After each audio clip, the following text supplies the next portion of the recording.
We're just going to let a few more people enter our virtual room here before we get started with our program.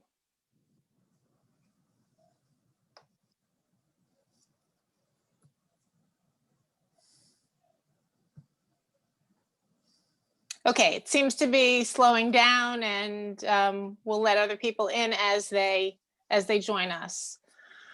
So we are pleased that you are with us for this talk back on the movie Incitement. We hope you all watched it and have lots of questions, and we are really delighted to welcome Dr. David Patterson to conduct the talk back.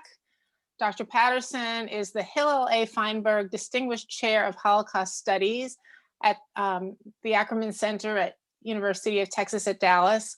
He's a professor of literature and history, and it's history which and his experience in Judaic studies that really makes him the expert for this particular talk back this evening. Dr. Patterson joined the University of Texas at Dallas in June of 2010. He holds degrees in philosophy and comparative literature, and he's taught at the University of Memphis, where he held the Bornblum Chair in Judaic Studies, as well as at Oklahoma State University and the University of Oregon. And he has served as visiting Sutton Chair in Humanities at the University of Oklahoma and as a guest professor at Pepperdine University. So with that introduction, I welcome our esteemed guest for this evening, Dr. David Patterson. Thanks so much, Rochelle. I have a few thoughts about the film Incitement, and I'm going to assume that either you have seen the film or you know who Yigal Amir is, and you know the story of the assassination of Yitzhak Rabin, which is what this film is about. It's like any film. It is the director, the writer's take on the events of history. Yaron Zilberman is the director. It revolves around the events that led Yigal Amir to the assassination of Yitzhak Rabin. Rabin was assassinated on November 4th, 1995. In that same year, 1995, there had been 3 unsuccessful attempts on his life already. As you may recall, the initial negotiations for the Oslo Accords took place in 1993, and that's kind of where the film begins.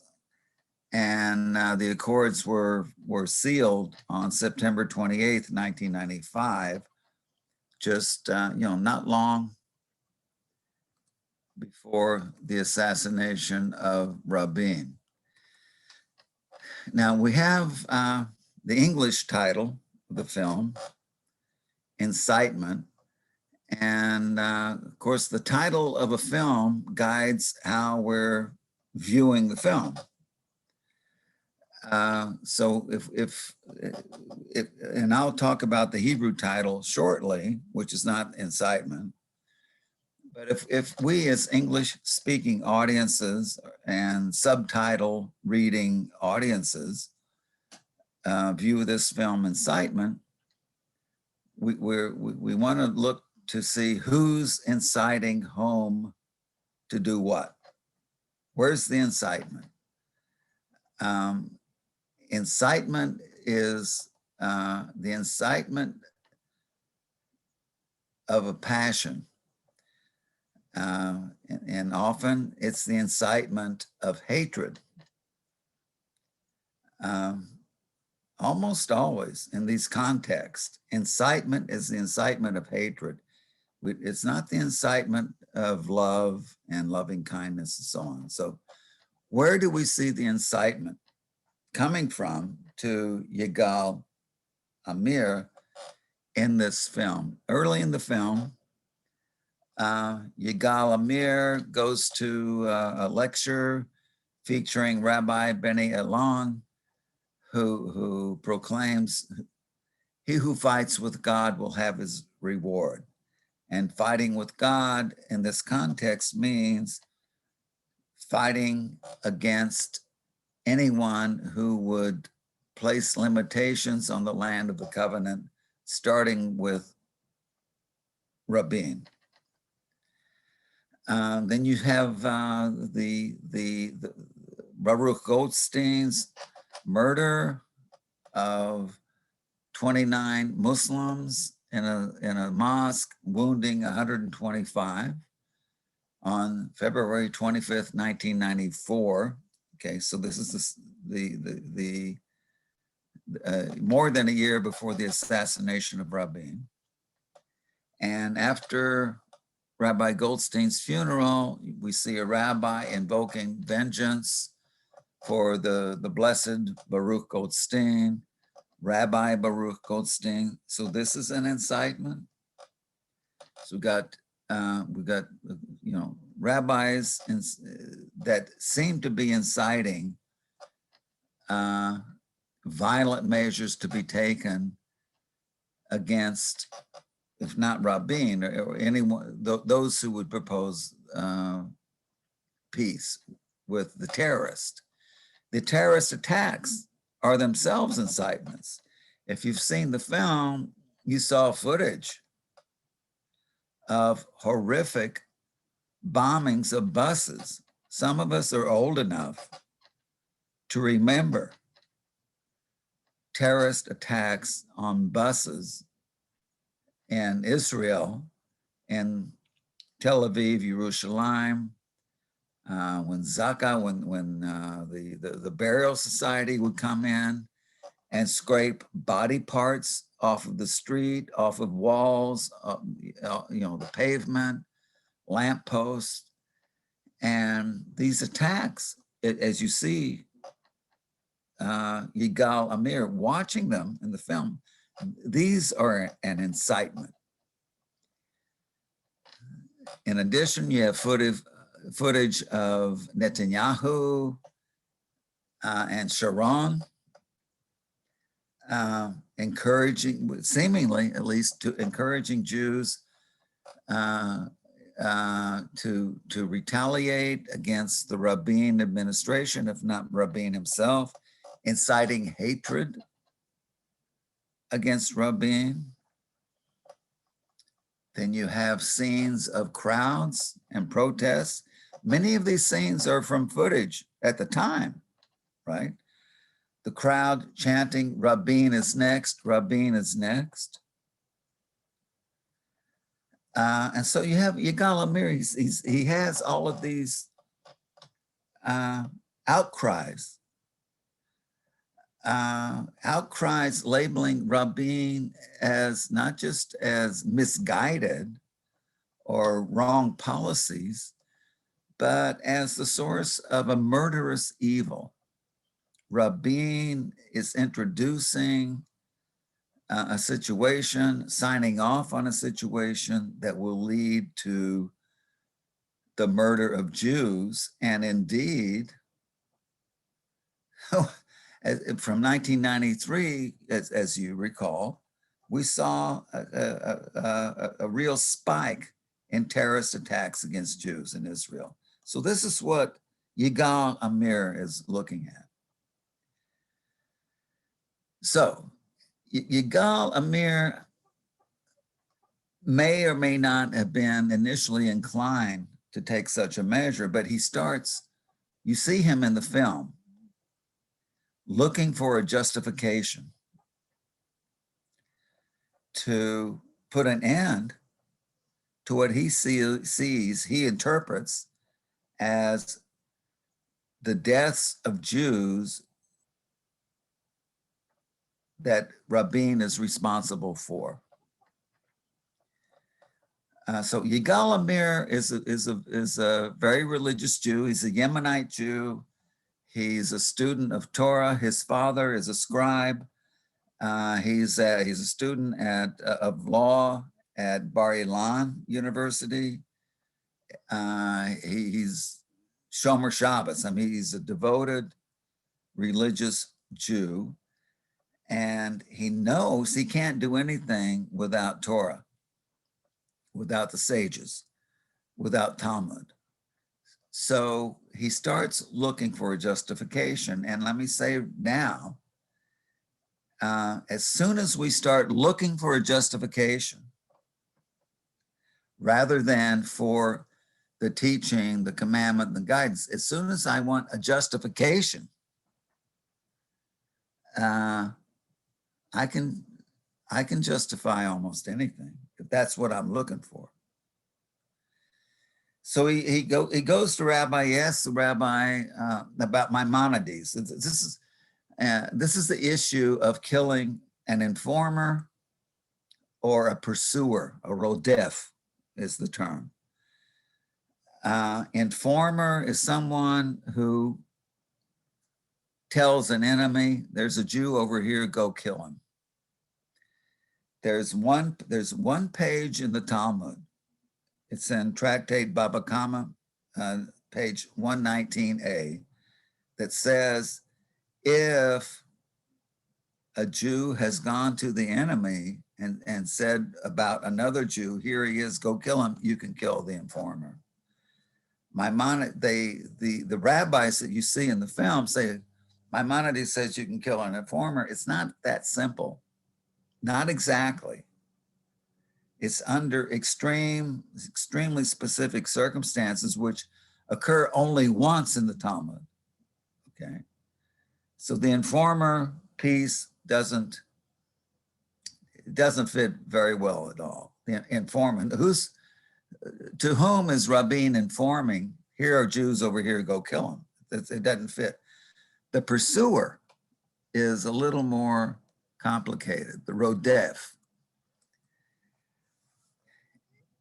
In the Mishnah Sanhedrin, it says, if you see a person pursuing another to kill him or her, as a last resort, you can kill the pursuer, the rodef, to prevent the murder.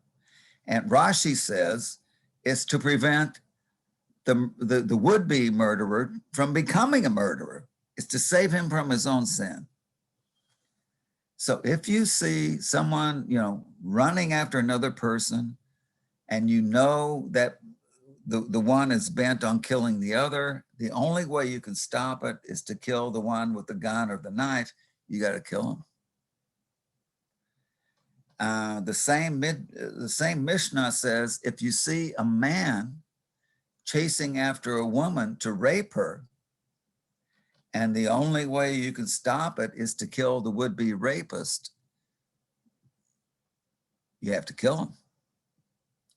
Okay, so that's the law of the rodef. The rodef acher chavara lechargo, the one who will pursue another of his fellows, humans, must kill him. So and Maimonides here says that one who kills a rodef, the pursuer, but could have stopped him by lesser means, is guilty of murder.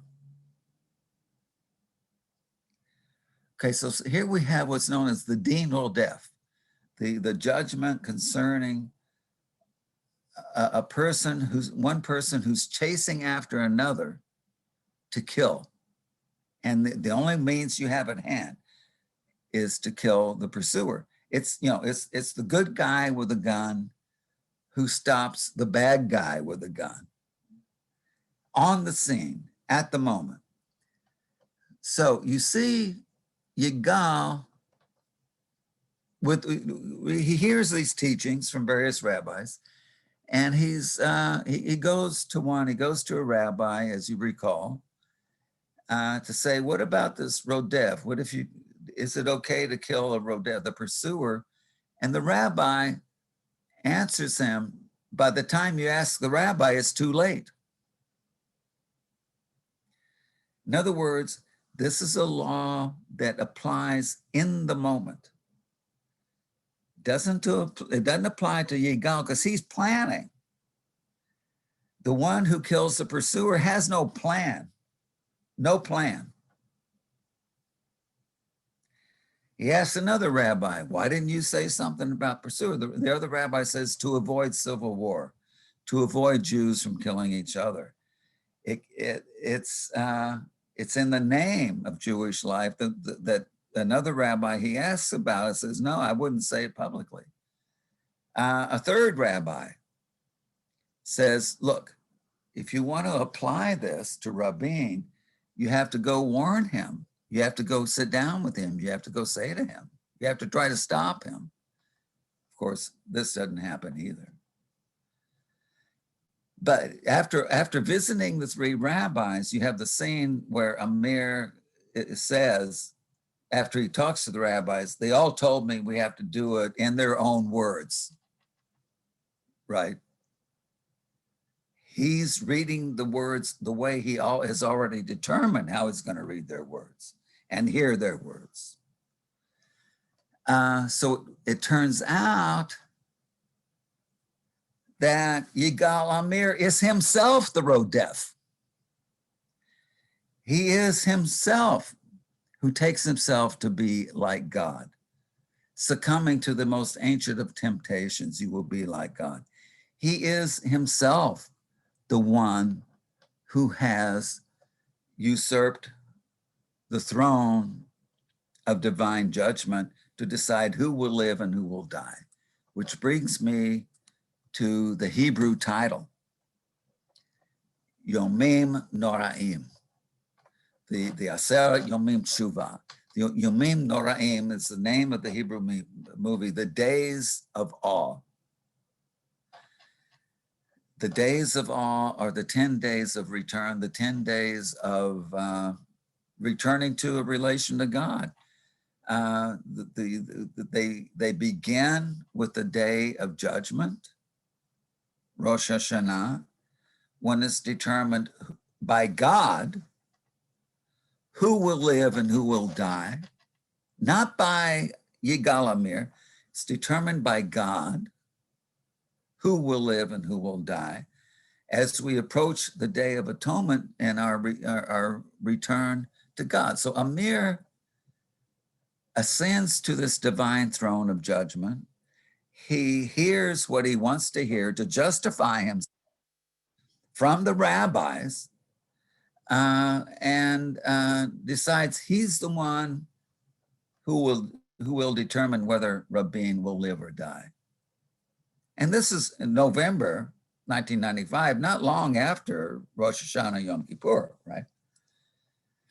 So in order to be like, there's only one way you can be like God, and usurp God, and that is precisely through murder. That is precisely through murder. It's another lecture, which I'll give another time. You recall in this connection his name, Yigal. And his mother was saying we were going to call him Yehuda. His father, no, but we decided to call him Yigal. He will bring the total redemption of the Jewish people. In his own name is an incitement. His own name is a usurpation of the divine throne of judgment. His own name undermines the Yomim Noraim. His own name makes his own days of awe and terror.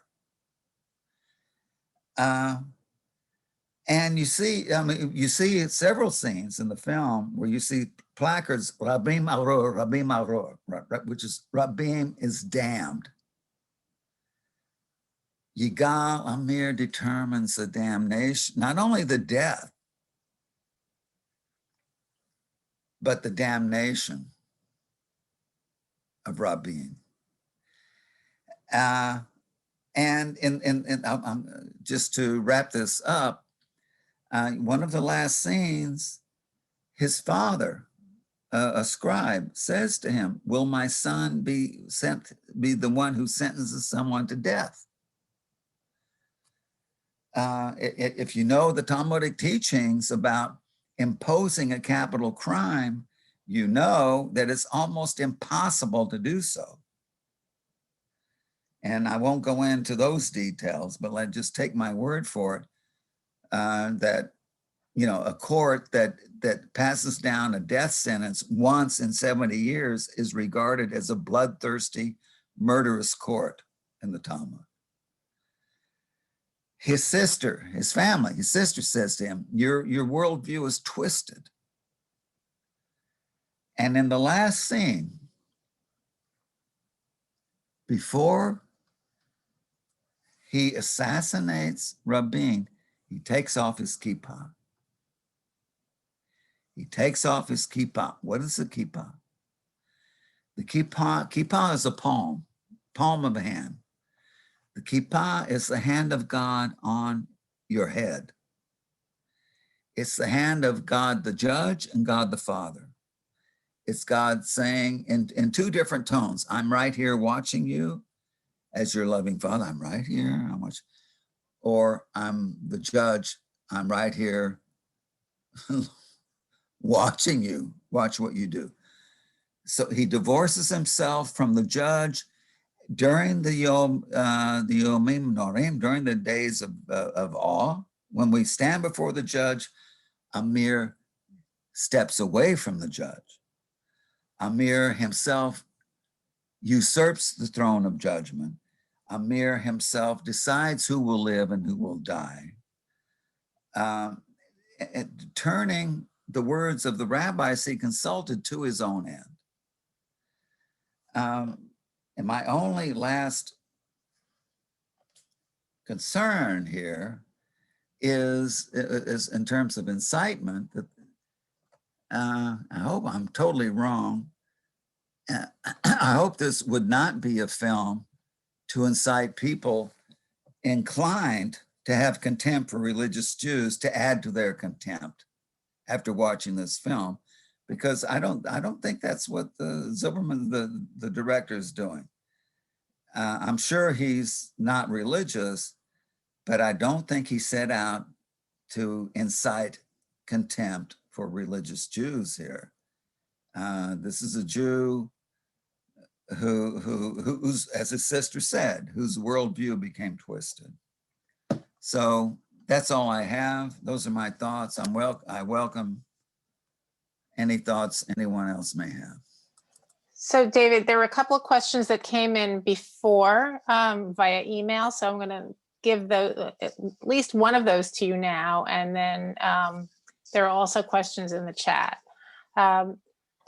So Barbara asks, do you think the rabbis should take some responsibility for the incident in light of what they were teaching and saying in their speeches? Yeah, well, it's not just the rabbis.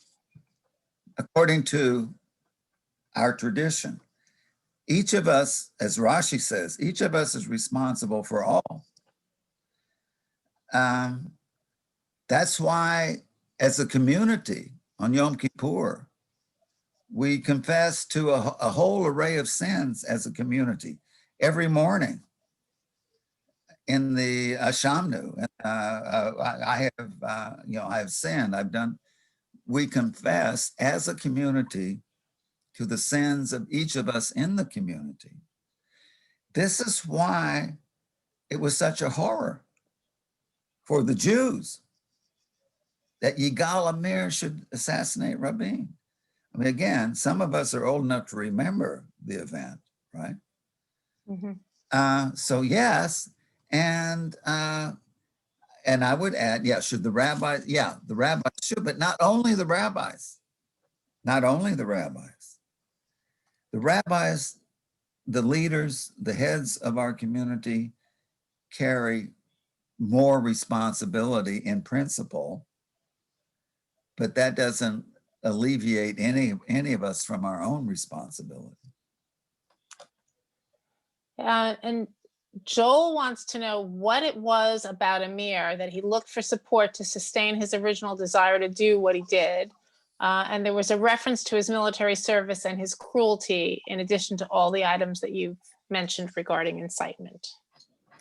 Yeah, he was in the Golani brigade in the military, which is an elite special forces unit. I don't know about the historical accuracy of that, but it is true that in the film production, there's an illusion that not only was he like Rambo, right, but he liked it. Okay. So yeah, he had the military background. There may have been, as the film presents him, there may have been something in him inclined to the violence, to revenge. And there may also, as the film presents it, the fact that he's looking for justification after justification after justification tells you that somewhere inside of him, he knows it's unjustified.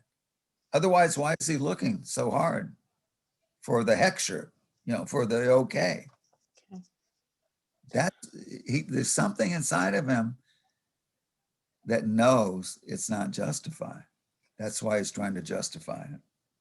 So, he's a bit of an outsider in that he's a Yemenite, and he gets involved with this, Ashkenazi girl, and is rejected because of his background.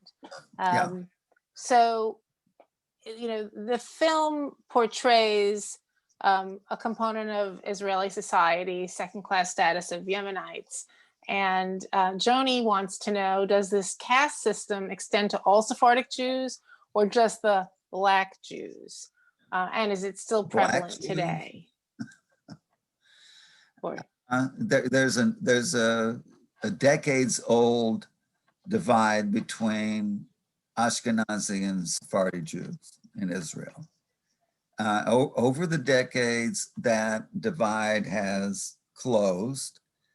But with each new aliyah, from the Moroccans to the Yemenites to the Ethiopians, with each aliyah, you have a renewed tension between the foreigners and the Sabras, right? The ones who live there, so the native borns. Sabras are native born. So yeah, it's a social phenomenon, but it dissipates over the decades. One of the reasons it dissipates, I think, is the army. Everybody's goes into the army. The army is an equalizing force, socially speaking. So it's not. I don't think it has more to do with the strange ones than the ones of a different color or different race. Having said that, what the film does bring out with Neva, with Yigal and Neva, is this attempt to bridge a gap that doesn't quite work out. So he becomes even more of an outsider, right? Not only does he not wed the one he wanted to wed, and you can see why she might have reservations with this guy. One of his buddies marries her. So he doesn't quite fit in. The grandmother looks at him like the grandmother in in the Woody Allen movie, but who are you? What are you doing here? So yeah, he's marginalized, and as the film presents it, that must go into the mix. But I don't think. Look, I don't think you can say, well, he killed Rabin because he was he had a marriage with a Ashkenazi girl that didn't work out. That's no, but it does highlight a component of Israeli society. It's So, an element, yes. Israeli society is evolving. I mean, those here who have been to Israel over the last several decades will see that, know that. mhm. Society is constantly evolving, socially, economically, politically. So and the social issues in Israel, in my view, are not about color, are not reducible to color or race. Okay. You know. Marshall says that, or asks, to paraphrase Daniel Moynihan, we are all entitled to our own possible history. How do you think history would have unfolded had Rabin not been assassinated? Well, the assassination of Rabin did not put an end to the Oslo Accords. Didn't stop anything. Mm-hmm. It didn't prevent moving forward with the Accords, which is part of the horror of it. I mean, what did you accomplish? He accomplished nothing politically except to polarize the society and scandalize the society. Looking back, it's easy to look back. The Oslo Accords didn't accomplish much, did they?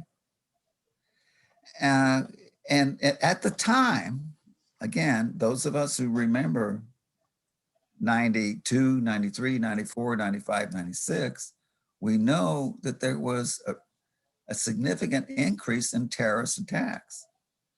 So Amir, just looking through his eyes, he says, he's looking around. These accords are not preventing terror. They're not preventing Jews being blown up on buses. The farther we go with the accords, the more Jews get blown up on buses. That's how he's reading it. The accords were ultimately supposed to lead to a two-state solution. Camp David, Yasser Arafat was ultimately going to sign an agreement, and everything was going to be okay. It didn't quite work out that way. The Oslo Accords, looking back, were a failure. So a couple more questions here. Don wants to know, where is Yigal now? And what's happened with him? Where does Sue go now? Amir? Where is Yigal? Where now? He's in prison. He's serving a life sentence plus 14 years. Okay. He has there's a Russian immigrant to Israel who divorced her husband to marry Amir while he's in prison. So he's got a wife whom he married while he's been imprisoned. Amir is about 50 years old now and will be in prison for the rest of his life. And then Sissy wants to know, she apparently lived in Israel during this time, but she doesn't recall 3 assassination attempts on Rabin that you mentioned. Can you elaborate on those? Yeah, I don't know I can't elaborate on the details, but I know from what I was reading in preparation for this evening that in 1995, before November 4th, when Rabin was assassinated, there had been 3 attempts, at least 2 of which were in Jerusalem. I don't remember the third, that were foiled before they could happen. It's not. Nobody got close enough to him to pull a weapon before Amir, but there were apparently 3 attempts in the works, in the planning, that were prevented in that year. Couple more questions. Alan would like to know if you see similarities between the forces that incited Yigal Amir and the anti-government extremists and hate groups that we're seeing in the United States today. No, I don't see much in the way of parallels. Are we negotiating with terrorists now for a two-state solution? Are we trying to legitimize a terrorist organization that wants to form its own government on our border? Do we have a history of fighting wars with someone whose express purpose is our extermination? Rabin had a history of fighting wars with the PLO and other jihadists, which it goes to the courage of his vision, the courage of his hope. I would say his hope, what he desperately hoped for. Nobody hopes for peace as desperately as someone who has been in the war, the kind of wars Rabin was in. So you can, even if we look back, we think Oslo was a failure. You can look back and see what was driving Rabin. It was something noble, right? There's nothing comparable in the situation in the United States. I mean, who in our government leadership has fought wars against an enemy who's trying to exterminate us and is now trying to make peace? There's no comparison, no connection. Okay. Carolyn says, one comment after the movie stated that Amir never had remorse for his actions. Would that perhaps indicate that justification that he searched for was an excuse for much deeper issues? Is it indicative of extremism, not only in Israel, but all over the world? Well, yeah, excellent question. Excellent question. As Shakespeare once said in The Merchant of Venice, that those who serve the devil can find excuses in Scripture. This is true of Islamic jihadism. It's true among church fathers who try to justify Jew hatred. It's true among anyone of any religious tradition who's trying to justify hatred of those who don't line up with your religious thinking. I think in the case of Amir, the hatred of the enemy precedes the desire for justification, and it guides the effort to justify what he's already decided he's going to do, or at least what he already wants to do. So that's why he keeps going from one to the other to the other. Mm-hmm.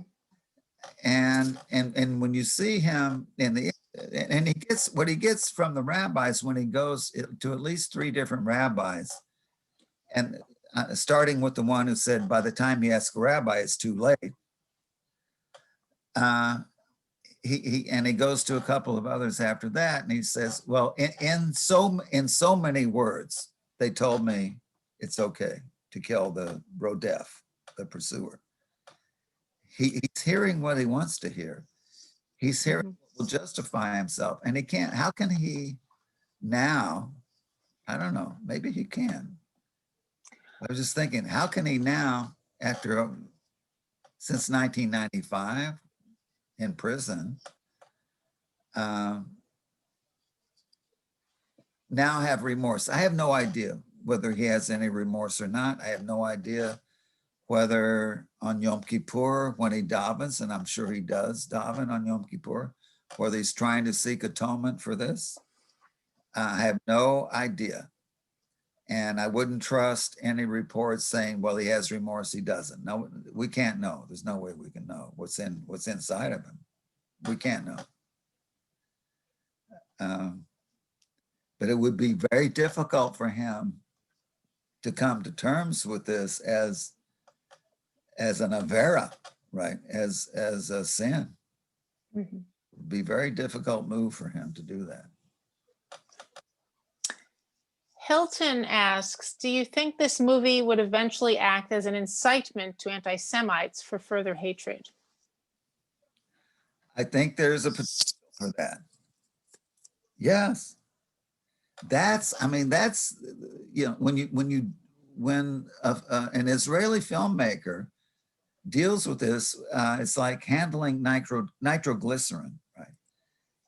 I think, I'm not saying you shouldn't deal with it, but when you deal with it, you got to know what you're dealing with. But look, it's the same with, it won't cause anti-Semitism. Anti-Semites will fish for any reason to hate Jews. An anti-Semite will watch this film, ignore all the details I pointed out about Jewish law and how it fits, doesn't fit, the ambiguities, and will say, look at how these Jews are. These Jews are murderers and murder each other.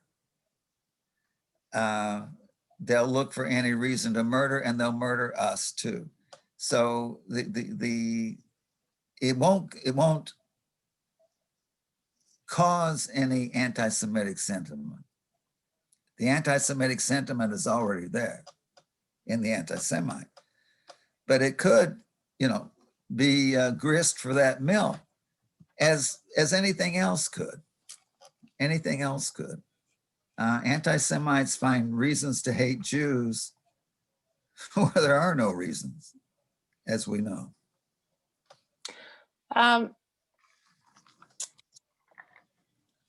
Joel would like to know, how are Amir's actions different from those who read the Quran and believe they must get the infidel?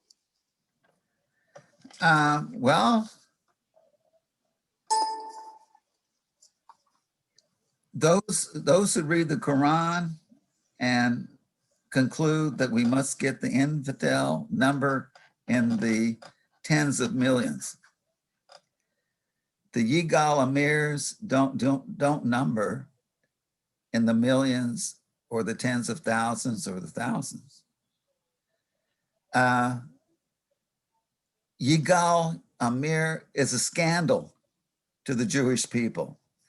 Nobody has named a school after him or a street after him. Nobody has set up a shrine in his name. In the jihadist world,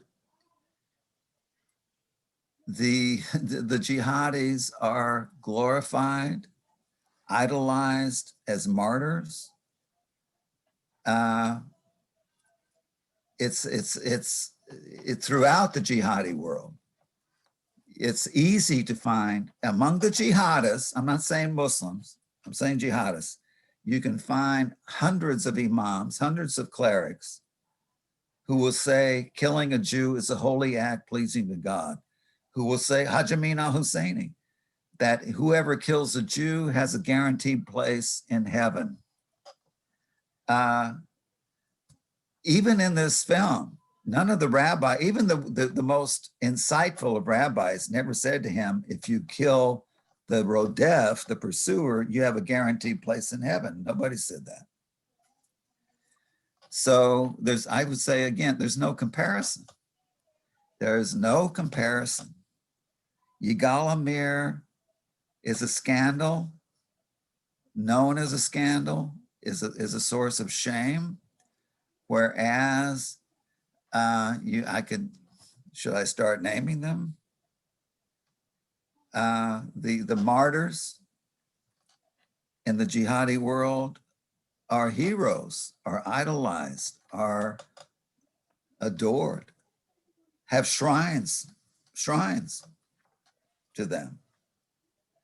The murderers transformed into martyrs. Yigal Amir is not viewed by any Jew I know of as a martyr. He might have sympathy from his compatriots, but he's not a martyr. Okay, thank you. And do you think that this film was an honest attempt to have us as Jews look at ourselves truthfully?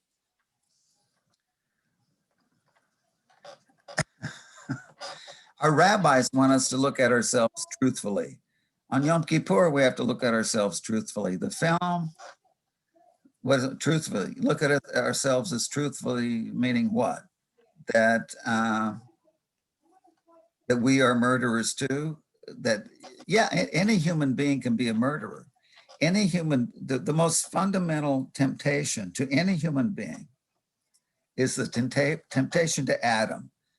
The temptation to any child of Adam, any Ben Adam, is you will be like God. As I said, the days of awe I see as Amir usurping the throne of judgment on the first day and pronouncing judgment on who will live and who will die, beginning with Rabin.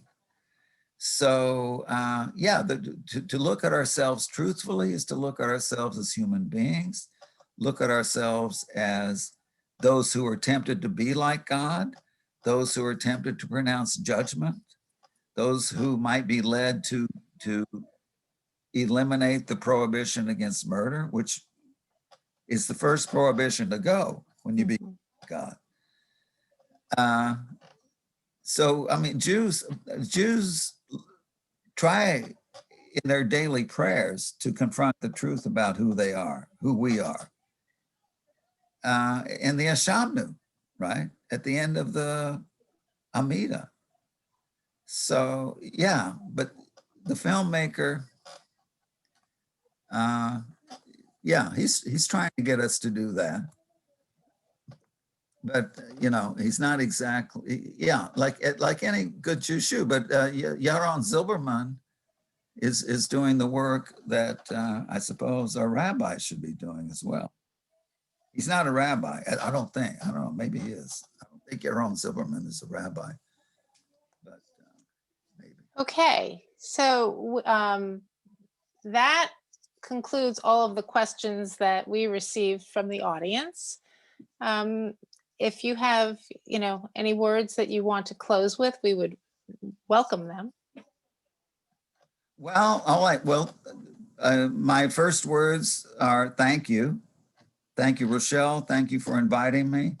Thank everyone for the question. The questions were deeply insightful, excellent questions, questions that have led me to think further and deeper about this. So I'm grateful for the questions. I think the film leaves us with a lot of questions, as we could see tonight, which is what a good film will do. Part of the strength of the film is its ambiguity and ways in which it leads us to this kind of cheshbon nefesh, this self-examination, as was suggested by the last question. So yeah, a good film will lead us as Jews to ask ourselves, who are we as Jews? What do we stand for? What do we live for? And I think this film does that. So yeah, good film, Okay. good questions, good discussion. Thank you so much. Thank you for being with us this evening. Thank you, Dr. Patterson, and thank you to our loyal audience. Have a good night, everyone. Thank you all.